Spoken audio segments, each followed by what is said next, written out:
things were completely out of control.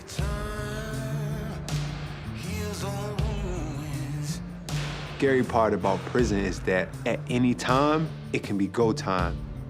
If you don't get out of there in the time that they gave you, you are going to lose everything.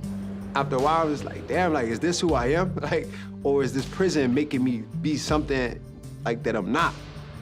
Saying, you know, the police are outside, like the SWAT team's outside. I just shot across my body, and I hit both of them. Been everything. Fucking drug enforcer, a drug dealer. I've fucking tortured people in the past.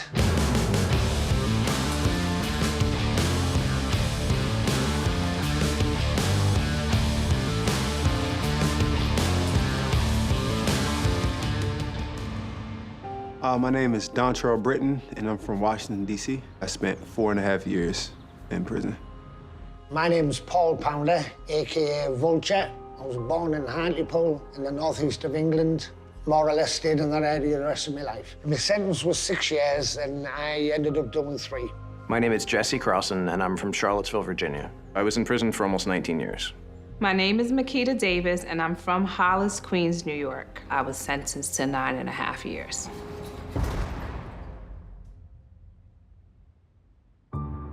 DC jail was always known to be like, I don't know, they call it gladiator school, because it's like everybody got a knife over there and it's like war. That was kind of like a scare tactic that the older guys or parents would use for you to not get in trouble. I think I was 18 in like 6 months when I got arrested. Yeah, it was like DC jail. It was like, all right, you're going over here with the big boys now. And you know, you a little like bothered. You like, shit, you don't know what to expect. You know what I'm saying? Because it's like guys 10 times tougher than you in prison, and you don't got a gun. I'm an 18-year-old kid, and I'm over here with guys that been in jail 20 years, because, you know, guys come back from prison trying to get appeals. You got the toughest of the toughest. And I think my charge was like a medium or low offense, and for some reason, they had me on the max level floor, and max level is like the top. Like, these murderers, these is like mob, like head of drug organizations. It's mentally draining.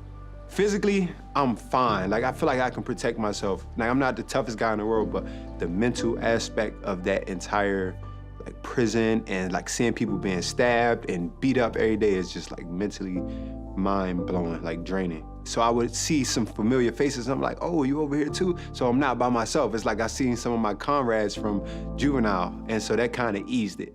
My first day in jail, I felt shocked, you know. I could not believe that I was there. I was just home and working and having a career and raising my daughter, and I was in college, and, you know, I was doing everything that I thought was right. And now I'm here in prison. Once I was arrested, they took me to the jail, and they have these holding cells where they take you to classify you. And I just fell immediately asleep. And for 3 or 4 days, I only woke up long enough to eat whatever tray they had slid in the door and then go back to sleep. And I remember waking up at one point with this dream that I wasn't in there. Like, I had been dreaming that I was somewhere else, that I was with somebody else, and I like woke up with this kind of half smile on my face and saw the concrete and realized that it wasn't true, that it had been a dream, and just wanted to bury my head back in the sand. I was really feeling like, I don't think I could do this. And I don't know like what pushed me, what voice I heard in my head that was just like, Keita, you gotta keep pushing. And thankfully that I didn't like succumb to the feelings that I had, but if I ever had a feeling that it was like there was nothing left for me to do in this lifetime, it was at that time. I had to like go into military mode, right? Because what are you gonna do? You gotta do what they say to do. My first day in prison was actually months and months after I was sentenced. And I went to a place called Nottoway, and I'd been told, like, yeah, you don't really want to go there, it's pretty rough, but like you'll find a way. I remember we walked through one pod, which was all locked down, and I remember thinking, this is eerie, like we're just locked in all the time. Like the whole thing in prison is you're just locked in your cell. And I had heard all these stories about, oh, you know, people are getting raped and people are getting stabbed, and at the same time, people were saying like, but it's so much better than the jail, you're gonna have so much freedom, you're gonna like it so much more, and none of that made any sense to me. All you know about prison is what you see on TV and what you hear from folk who have had that experience or know someone in that experience. So you're fearing for your safety, right? You don't know who you're around. You're in a cell with a bunch of different people that are convicted of different crimes, and then you have to deal with like staff, and that's even worse than even the inmate population, in my opinion. Like, you know, they're rough and like they are bullies, and like they're putting your cuffs on and they're squeezing your wrists, and they're, you know, they're stripping you and they're making you cough and they're screaming at you. So like, you know, even though Rikers was horrible, it was like I almost wanted to like try to stay there, because it's like, if this is the jail, what is the prison gonna be like? You know what I mean? Like, I was totally scared, like, oh my goodness, like, what am I gonna be living like for the rest of the time that I have to be here? Like, it really evoked a lot of fear.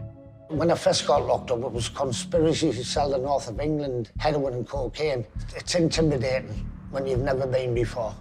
It is intimidating when you walk in, and all you hear is clang, clang, clang, doors shutting, doors open, and it's just constant noise. Everybody's screaming, kicking doors, fighting, people slashing each other, just constant. You know, that door shuts behind you, the gate, and you look up, and it's like 3 stories in the cell block. You know, there's maybe 300 prisoners on that wing. When I got in there, I was the only man from Hartlepool, and dropped a couple of names, no problem. They were dropping phone cards under my door, tobacco, rolling papers, you name it. I was getting carrier bags of stuff off the lads with chocolate in and bottles of pop and stuff, you know. So I was well looked after when I was, you know, it was a good reception that way. I grew up the child of loving parents. I had a half-sister, but otherwise I was basically alone in the home. And my parents got divorced when I was 7. That was kind of the moment of shock that things weren't perfect at home, but otherwise I had a good existence. I had a good life. After high school, I found cocaine, and it was this very precipitous decline. I went from taking a year off before college, trying to figure out what I was doing and exploring and having fun, to just kind of living like a maniac, living like a feral animal, and trying to figure out how I was gonna get more and how I was gonna keep going the next day.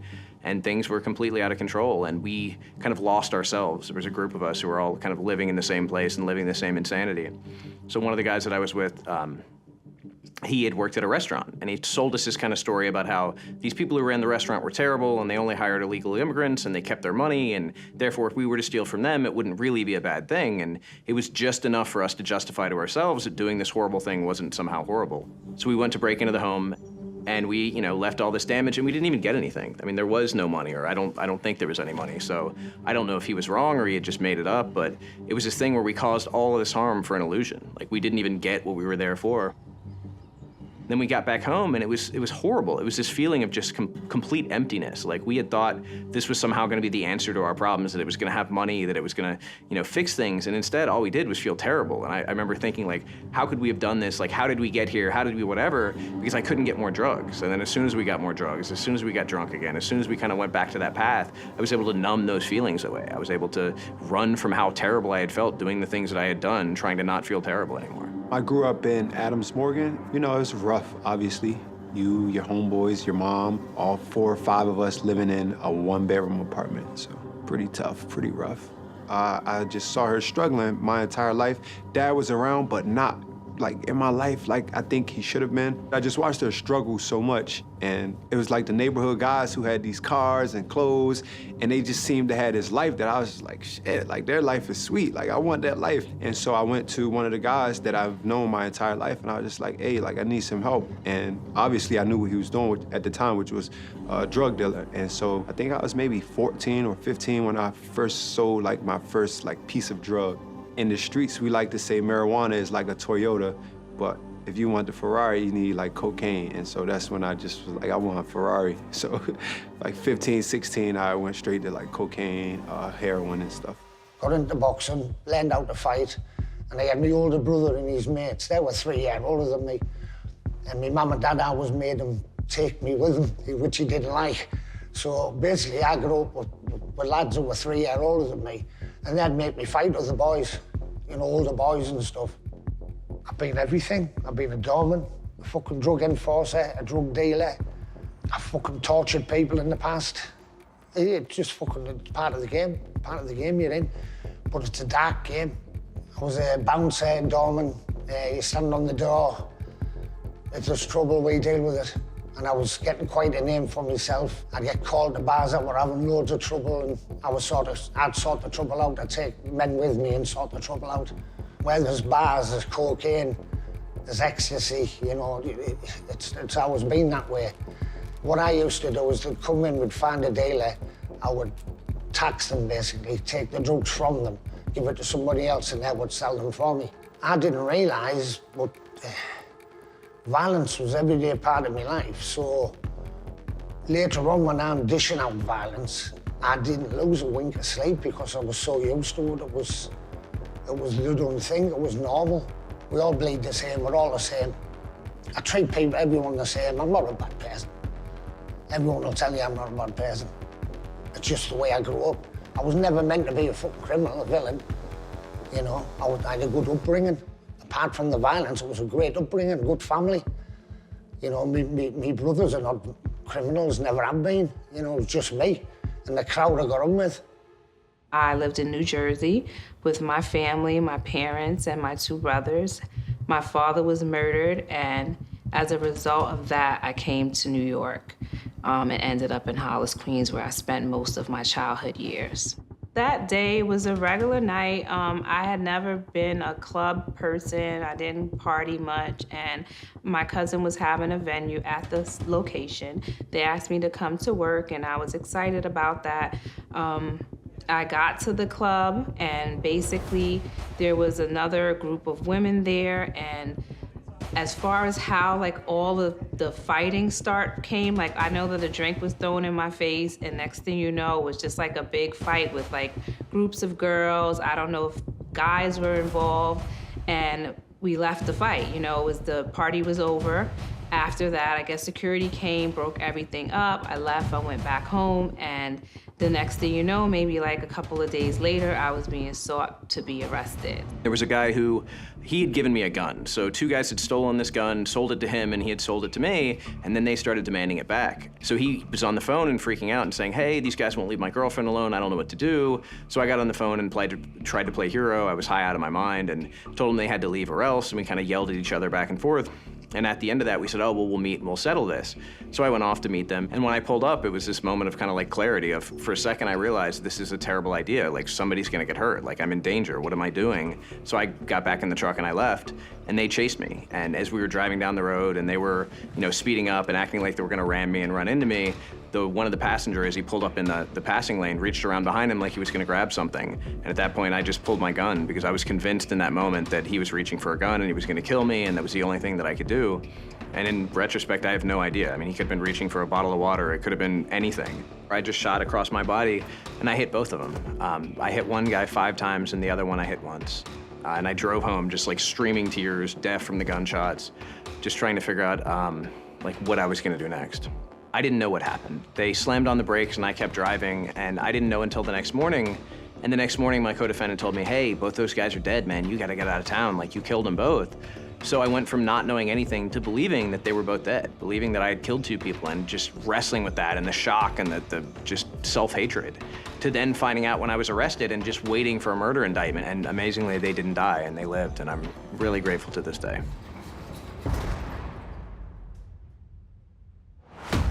I just remember hearing this loud thud, and it was like boom at the door. And I was like, what the hell? It woke me up out of my sleep. And next thing I know is I hear, FBI, FBI. And so now I'm panicking, and I didn't know what to do. So I like closed my eyes and just like fake sleep. And then maybe 5 seconds later, my door come busting down, and I want to say maybe 15 to 20 FBI agents came running in with guns at my entire family. I was confused because I hadn't sold drugs 2 or 3 months prior because I was done. And in my head, I was just like, this gotta be a misidentity. They think I'm somebody like that I'm not. And I guess when I finally got to FBI headquarters, I saw somebody that I knew from drug dealing, and then it clicked. And it was scary because he was terrified. His eyes was red, he was crying, his lips was dry. So I was like, we must be in some deep shit. I never once thought about the possibility of getting caught. As I was leaving town after the shooting, I told an old girlfriend of mine, I said, look, I need to get out of town. Like, I don't know what's going on. And she was crying and she was saying, Jesse, like, you're gonna go to jail. And I was like, I'm not gonna go to jail. Like, no, like, I don't wanna get killed. Like, they're gonna kill me. I gotta get out of town. But being so out of my mind and not knowing what to do, and I'd been up for 3 or 4 days at that point. So I went to go sit down for a second before we left and just fell asleep. And I don't know if it was an hour later or several hours later, all I hear is yelling and people saying, La policía negra están afuera, saying, you know, the police are outside, like the SWAT team's outside, and freaking out and running out the back door and then walking right into the barrel of a gun. And this guy saying, I'll shoot you dead, boy.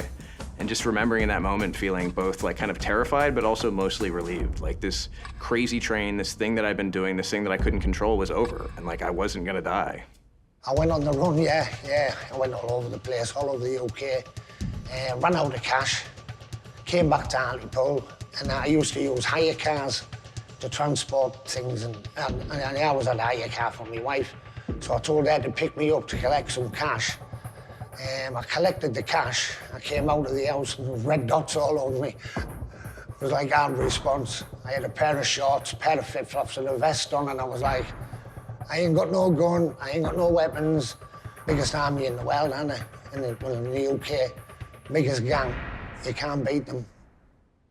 So at the time, I was staying with my mom, and we were like nursing my grandmother, who was 82 years old. I think just the loud noise and just people coming in with guns just scared her, and she had a heart attack. My mom was panicking because they wouldn't get her to the hospital in time until they searched the entire house, when there's this 82-year-old lady having a heart attack. I hurt my family, obviously, especially my mom and my grandmother. My mom was also arrested as well in the process. And so I think that's what sat with me the most, is knowing that like not only was I affected, but I affected my entire family from just the whole situation. And then I remember my lawyer telling me, like, you're good. The most you'll do is 10 years.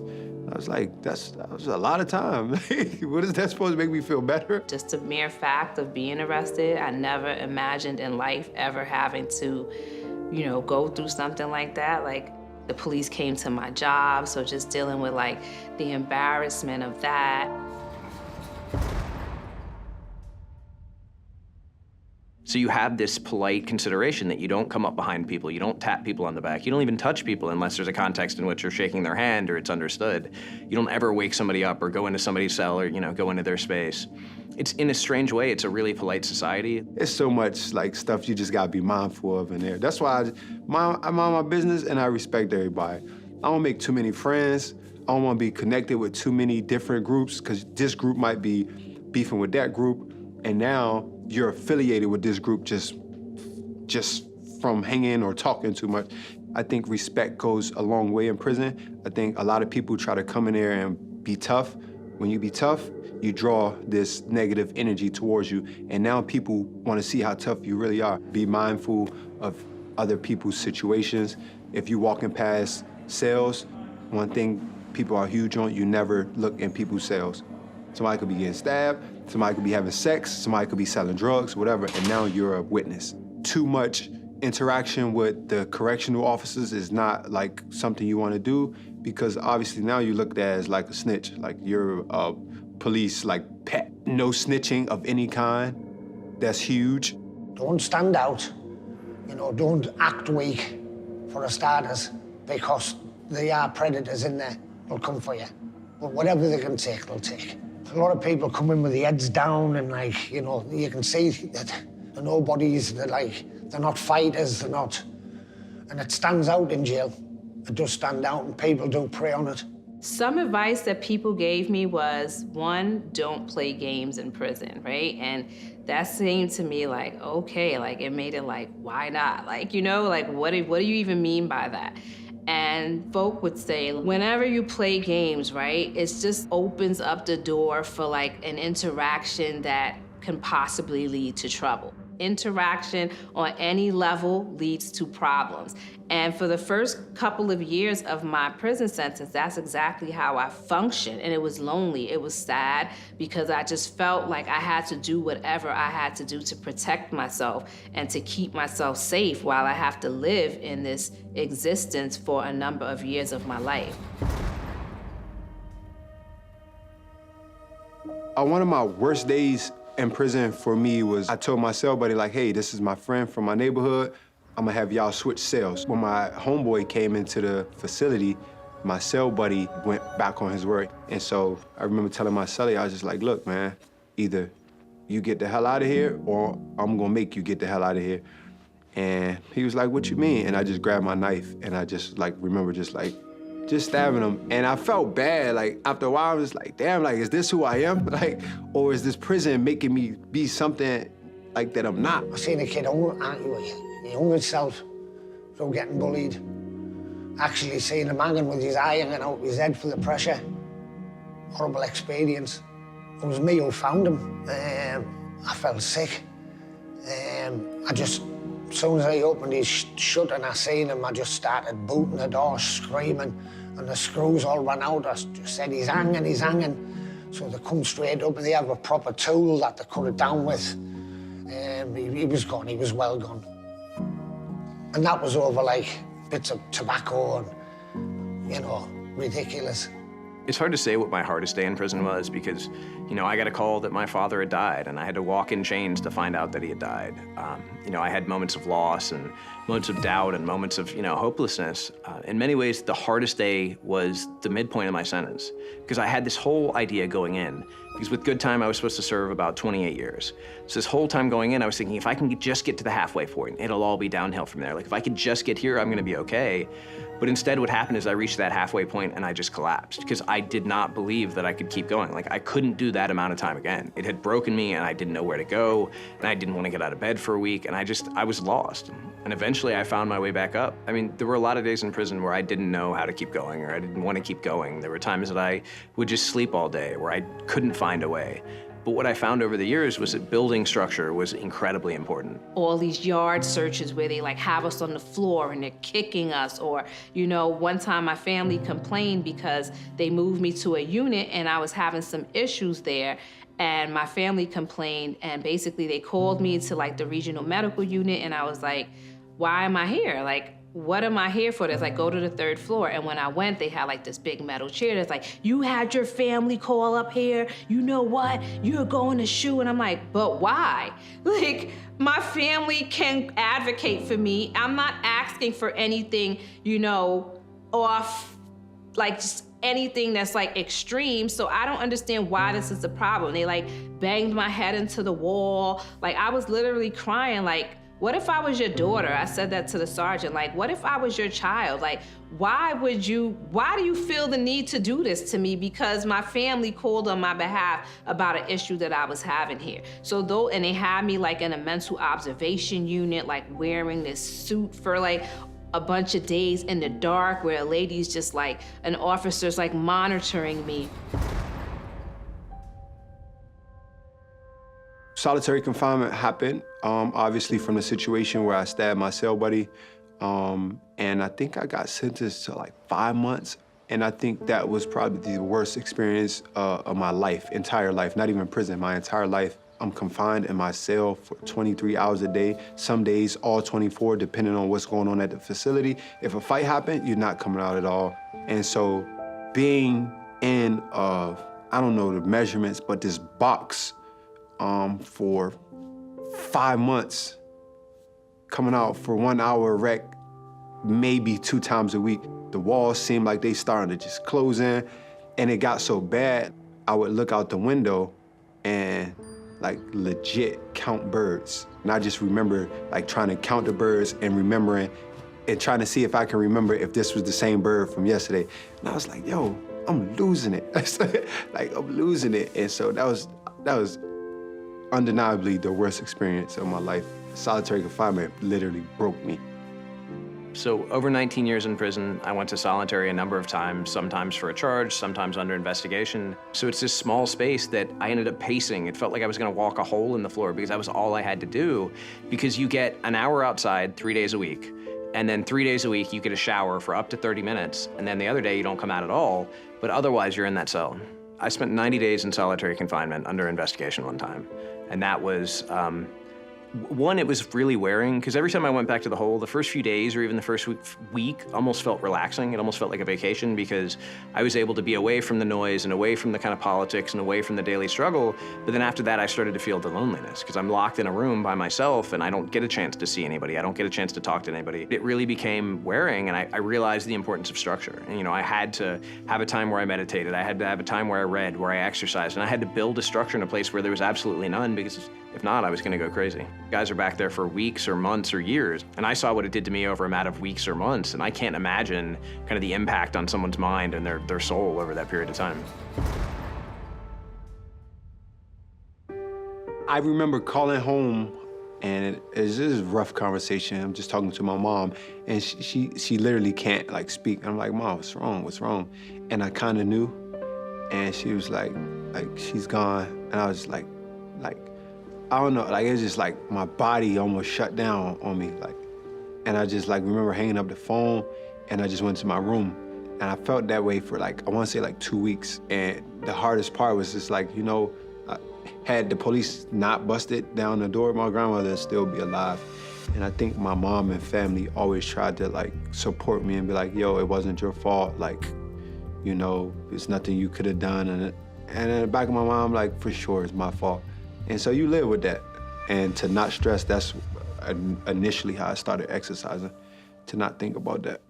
If you don't get out of there in the time that they gave you, you are going to lose everything. And that played in my head a lot. Like, you're gonna lose everything, right? And everything to me meant my daughter, my family, my career, all of my dreams, all of my goals. I wasn't someone that like lived life like on the edge. Like, I literally had dreams and things that I wanted to fulfill in life. And it was like, just to hear that like you will lose everything was so daunting and so hurtful, and I did lose a lot. I really did lose a lot, and you can never get that back. You can't get back what you lost.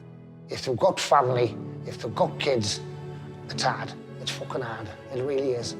It's heartbreaking sometimes, because they want you there so much, but you can't be there. You have no control over the situation. Missed out on my girls growing up and all, 3 girls and a boy, they were all young. At DC jail, I was there, I want to say 19 months, roughly. I maybe went outside 3 times. Maybe 3 times. I remember going out. The first time I went out, I had been over there like a year already. I'm like, oh, there is an outside here? And they was like, yeah, you never been out here? I was like, hell no. And you went outside, and it's just like a big court, like basketball court. And everybody just kind of hang out and talk, but it's like fresh air. It's like I can breathe out here, like, woo, like I can see this like sky. And so, yeah, out of 18 months, I've probably been outside 3 times. In prison, we spend a great deal of our time in the cell, so the person we live with made a huge difference. Whether we could get along, whether we were compatible, whether we could talk, or whether we could comfortably sit in silence. And especially on long lockdowns or when something happens and they unexpectedly lock us down, it makes all the difference in the world. So I always found that the person that I lived with was the most important. And I had some absolutely horrible cell partners that I couldn't get along with, or who wanted to steal from me, or just, create all of these problems. And I also had some bizarre situations. I lived with a serial killer who was one of the best cell partners I ever had. And I didn't know that for 6 months. I didn't know his whole history, but by then I'd been comfortable. I'd gotten to a place where I really liked the guy, and I didn't want to move, and I didn't want to start new. I think every cellmate I had was the worst to me, because I'm the only girl. I'm not used to sharing anything with anyone, so I had bad experiences with cellmates. I remember specifically one woman who was like asking me how long I had, and I told her, and I was like, how long do you have? And she's like, oh, I have 30 years. And I'm like, really? And she's like, yeah. I'm like, why? And she's like, I killed my dog, I killed my mother, I killed my brother, I killed my niece, my nephew. I'm like, what? So I'm like, this is really crazy, right? This is my first bunkie. And it's like, she killed everybody, right? And she would snore like all night long, literally drove me crazy. I'm like, I have to get away from this lady. Like, she's scary and she's just like promoting this stuff, but guess what? She literally had like maybe 60 days. Like she really just like told this story like to make herself feel safe maybe. It certainly scared me. I'm like, oh my goodness, like I just came here. Like, why would I have to get this kind of bunky, right? Like I killed my dog, my mother, my uncle, my aunt. I'm like, oh my goodness, can I even sleep? I worked on maintenance, and the boss had said, hey, one of the other guys wants to pull you out tonight. Like, I told him no, but they said they had to. So they pulled 5 of us out at 6 p.m., and we had to work until 6 a.m. busting up concrete with sledgehammers. It was basically like breaking big rocks into small rocks. And yet somehow, you know, me and guys that I liked and being on a crew and actually enjoying their company, and they were supposed to feed us a special dinner at midnight, and they didn't. And for some reason, it was being able to be out under the stars and actually see. I hadn't seen the stars in so many years. Like I hadn't been able to see the sky either because of the lights or because of the fact that we weren't let outside. So being out under the stars, being kind of delirious from exhaustion, being with guys that I liked and trusted and doing some manual labor, as horrible as that was and as how I never would have selected that, I remember laughing and smiling and enjoying that more than most nights. So when I was in the jail waiting to go to prison, guys always said the first person who steps up to you, the first person who gets out of line, just swing first and deal with it later because you got to make an example out of people. So I went in with that mindset, and a few days into prison, you know, after this knife event, I swung first, and it ended up almost killing me. You know, I got into a fight with this guy in the cell, and he picked me up and hit my head on the ceiling and slammed me on the sink, and I was unconscious for about 15 minutes, and they thought they'd cracked my skull. And so that was when I realized this whole swing first mentality like may sound good to somebody in the jail, but is not a good idea because somebody could die. Like the reality that we need to learn to communicate better is important. When I was in DC jail, there was basically violence every day because 1, you're already frustrated that you're there. 2, you don't know the outcome of your situation. 3, I'm already convicted murderer. What's the worst if I stab somebody? It's like, what else they gonna do to me? I'm already in prison. And then also, it's just like ego and just like street beef. I might be from a neighborhood that's beefing with another neighborhood, and if you put us in the same like unit, we have to fight. And I think it's just, people wake up angry in prison. Like when I'm in jail, I'm just waking up, I wake up angry. Like, why am I here? I don't wanna be here. And so the littlest thing can tick me off. I think the worst moment was when I was at Buckingham. I watched 2 guys stomp on another guy's head for several minutes, laughing the whole time. And we were sitting on the weight pile watching this happen, and the whole culture was to not look or to not say anything or to not care. And I think that was what horrified me the most, both the 2 guys who were doing it, and then the fact that we were over there and guys were cracking jokes and trying to minimize this. And I'm like watching them try to murder this guy, and I'm supposed to not care, and I'm supposed to not feel some sense of horror or any sense of connection to humanity. And I think that was one of those moments where I realized that like I had to work as hard as I could to maintain the person that I wanted to be, or that this place would change me. Violence is something that you see all the time, you know what I mean, on some level, whether it be like officers conducting themselves violently or doing violent things to inmates, or inmates having fights. You get rations in jail. I was in charge of the servery. I was number 1 on the cleaners. This lad was coming through just taking handfuls and putting them in his pocket, so all of those behind him didn't get a cup of tea that night. So I had a quiet word with him. See what happens if you do that again on the tea time. Anyway, the next morning, all the sugar he took, he put in the jug and swilled me with it. It's like a napalm. What they do, they'll get loads of sugar and put it in boiling water. And when you look at the boiling water, you think, the sugar's gone. It hasn't. It's took the colour of the water. It still remains the same. It takes a while to dissolve. So when they throw it on you, the water goes cold, but the sugar stays red hot, so it burns some more lazy your skin. The lad got me on the server. He came up, swilled me. He had a tray with a big jug underneath. He swilled me. I turned my head and it got me all down the side here. I stepped back and felt the burning, so I had a T-shirt and a sweatshirt on. I ripped them off and got tore into him. And then the screws come running, and I just put my fucking hands up at them. I said, you can have it, and all. They went, no, stay where you're at. I said, why? He said, look at your shirt. And when I looked down, I said, what's that? He said, your skin. When I'd pulled it off, it had peeled all the skin off around my neck. Blistered. The blister just covered me full here. I'm just glad I turned. If I hadn't turned, it would have got me square on in the face. It was horrible. The worst feeling, the worst pain I've ever had. They said you'll have to go in a cold shower now, quick run. So I ran to a shower and they gave me a cold shower, and that was actually worse than the worst pain I've ever had in my life. In prison, violence is much more rare than it's kind of portrayed on the media, or at least where I was. I know some places are different. But it was almost more shocking or more horrifying because of its rarity. I'd be sitting down in the chow hall and having a great conversation or having a laugh, and then all of a sudden this guy in the next table over is getting stabbed in the back. And it was that inability to expect or inability to know. And sometimes you could feel the shift in the mood, but sometimes it just came out of nowhere, and that made it all the more difficult to kind of process. There's no way to always be on your guard without just burning out and being, kind of useless. But there is always that threat. I got into a few fights while I was in prison. The vast majority were stupid that I should have avoided, and knowing now I would avoid.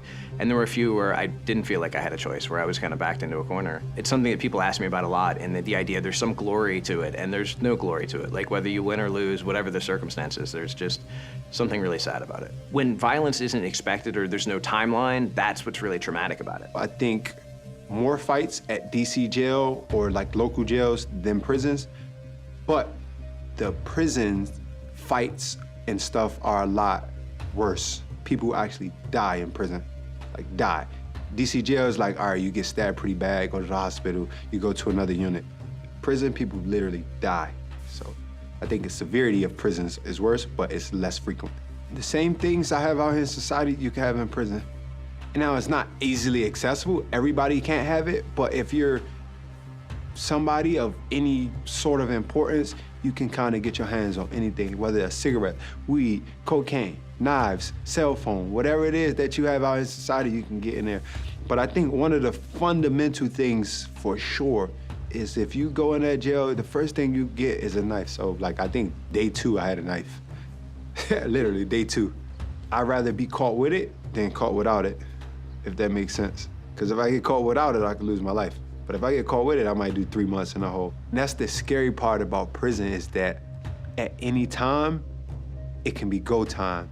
Violence is a lot higher in prisons, because now there's like real knives. In DC jail, some people have real knives, but you got like metal that you carved from your bed. In prison, it's like real kitchen knives, like butcher knives. Like these dudes got like swords. I remember seeing like, I don't know what it is, a machete. And I was like, yo, how I'm supposed to defend myself from that?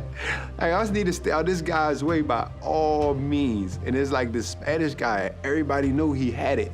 Like everybody knew. It was like this ripped up, tattooed Hispanic guy. Everybody knew he had a knife like the size of his leg. If we get into a fight, just get him first. Like, let's get him first. Like, get him. Everybody else we can figure out. But it's like, I don't want to be in that mess. I'm trying to go home in 60 days. As the end of your time comes, it's like you're frustrated, you're mad, you want to go home. It's easily, like if you don't have self-control, which I try to practice very much, like it's so easy to get yourself into a physical altercation because you're hormonal, you're a woman, right? And not only that, like you don't have your freedom, you don't have comfort. You know, a lot of women don't even get visits. They're not getting hugs, they're not getting love, they're not getting letters. That's a recipe for that type of stuff. You never feel kind of a complete sense of security. So I know that, I had times where I laughed and times where I felt fairly free and did other things, but I also knew that underneath it all, there was like this armor that I was carrying that I could not wait until the day I got out to somehow figure out how to take this off. And I think some days I'm still trying to figure out how to take it off. So on August 16th of 2021, I had just finished working out with a buddy of mine, and the counselor excitedly waved me and called me into the office. As I walked in the office, somebody was on the speakerphone and she said, "Mr. Crossan, are you sitting down?" And I said, "No, why?" And she said, "Because you're being released today. You've been granted a pardon." And I just went down to a knee and started tearing up and just shaking. I didn't know how to process this. And even after she told me, and even after the counselor patted me on the back and kind of sent me out of the room, I didn't believe it. I was like, oh, well, it's a mistake, or they're gonna change their mind, or they're gonna whatever. And I was in this kind of frantic mode of adrenaline and hope and fear and rush to go take a shower and rush to go get ready. But yeah, it was hard to process. The screw come walking down the landing and he shouted at me. I said, yeah. He said, fucking hell, have you done it? I said, done what? He handed me it. I said, parole. Fucking hell, I'm out in 4 weeks. He went, fucking hell. That's well, I'm not as daft as you fucking look, mate, am I? And he was laughing his head off. I thought, fucking me out, I've insulted him and he's still laughing. It was strange because we're on the A1 and it's about 2.5 hours from my house. And we're travelling and I'm going to him, slow down. So he's going, fucking slow down, man, slow down. When I looked, he went, look, he was only doing 50 miles an hour. I thought we were doing 120 or something, because prison life is like you're like a snail. It's that pace. Nothing is fast in jail. Everything's slow. You're walking. Everything you do is slow. I remember getting out, you know. I said to her, don't tell them. Don't tell them I'm out. Let them come in from school. So she got them all to get 4 of them together and then opened the door and said, go on, go in. And they walked in the front room and they were just on their knees crying, Dad, Dad, you're home, and like all cuddling me. It was brilliant. It was brilliant. I remember like quite vividly like how the air felt different. It was almost like I was like living in pollution, like, and I wasn't really even that aware of it. Like, I wasn't aware of like how heavily polluted the air around me was. And it was like, as soon as they released me, it felt like I could breathe fresh air. Like literally, like this is not even like an imaginative thing. Like I literally felt like the air just got fresh. Like I didn't even know that I was missing fresh air. But as soon as I like smelt the air, it was like a whole nother air. I don't know how to explain it. Like a lot has changed in 5 years. I've changed a lot in 5 years. I haven't seen my family in 5 years. Like, so it's just like, I don't know what to expect. I might not find a job for 6 months. I'm gonna be broke. Like, will I survive out in society? Like, and so you think about all of those things. There was this desire to do everything and scratch every itch and have every experience and make up for every moment of lost time. And what I realized is I can't do that. Like that time is gone. Those experiences are gone. I have to live now. And it really took me a while to adjust to that. Getting out of prison is difficult for anyone. I had a lot of opportunities and support that most people don't have. I had a home to go to. I had people immediately offering me jobs. I had resources, I had clothes. I was able to get transportation. Like I was able to get all the very basic things and I still struggled immediately, emotionally. If I hadn't had people there, if I hadn't been able to verbalize what I was going through and kind of externalize it and have people process it with me, I don't know that I'd be here. It's not so much the prison that changed me, it's the things I missed changed me. The things I loved, you know. And that lifestyle, it's for mugs. Stay away from it, guys. Honest to God, it doesn't matter. It's like, it's a devil's dust. Any drug, stay away from it. Don't take it. Certainly don't fucking sell it. You'll end up like me, fucking half a life of misery. Okay now, just like half a life of misery, fucking pure misery. I just was like, I'm gonna take off running. Like I am gonna do everything that I can to like get my life together and to like build from where I am. And I was like really feeling pretty optimistic. I was feeling like I got this, you know what I mean? Like you came here, you didn't let it defeat you, you got your degree, you plant some things. And it was like very soon after that, I felt like a little bit like crushed. It was like, all right, Makita, calm down. Like, maybe you thought this was easier than it really is, right? But I vowed, when I got out that time, I said to my wife and the kids, that's my fucking finish. I've had a few close shaves where I've got involved. I'm fucking done with it all. I'm not having it. It's too much deal. It's all right when you go for months. You can deal with it, but when you're talking years, it's a different ball game. It was just like, I've had enough. I'm done. I'm done with it all, you know. I've been asked several times since then to come in with people. I'm like, nah. I don't want to know what it is. Don't even tell me what it fucking is. I'm not interested. Since getting out of prison, I thought I was gonna live a normal existence and work a normal job, but instead I've developed this social media platform. I've been able to connect with other people and really dedicate myself to trying to provide awareness about the criminal justice system and make sure that other people had access to the resources and support that I did. I became a personal trainer, and I think one thing that has helped me is that I was never afraid to tell people who I was. Got so much support from friends and family who genuinely wanted to see me succeed in whatever I was doing. Then guys were coming home from prison, and I was like, how can I help these guys? And I started a fitness company called 23-in-1, and obviously that's the 23 hours I spent in my cell. I would come out for 1 hour rec, and I had to develop a workout routine in that 1 hour to stay in shape. And so I teach that to people out in society, and I would hire like my homies coming home from prison to just help me teach these classes. And reason being is because I know when I was that at-risk youth, I didn't have too many outlets or options. They wanted me to not sell drugs, but they didn't have anything, like they weren't giving me money. So it's like, how I'm gonna tell this kid to provide for his family, stop providing for his family, and I don't have an alternative. It's a real big deal to lose your freedom for many years and deal with the consequences of that, because everything changes, right? You have your parent, like my mom passed away recently, and that was the person that was in my life the whole time. Like she was there my whole entire sentence, and that was the person that I still felt that real connection to, and now she's not here. Thankfully, I was able to get a job, and I came across an opportunity to learn how to code, and I recently became a software engineer. So presently I'm a software engineer, and you know, that's a really, really big deal for me and my family, and something that my mom was looking forward to witnessing. She was alive while I had my apprenticeship, but unfortunately she expired before I had the opportunity to actually become a software engineer, but I did become one, so that's a huge accomplishment that I'm really, really proud of. I mean, I'd be lying if I said I've never even considered going back to crime, because like I said, I hit rough patches my first year, 2 years, which, you know, make you want to resort back to old behaviors where I'm just like, you know what? This job not paying too well, but if I go 3 months to 6 months selling some weed, I can probably save 20 grand right quick. And then you start to realize everybody that was affected, like my mom, grandmother, little brother, by my lifestyle, and I'm just like, you know what? I'm gonna make a better decision this time to not put my family back through what I already put them through. As far as my crime and selling drugs, I'm regretful of people that were affected by my obviously my actions, because, you know, you got people who died from drugs.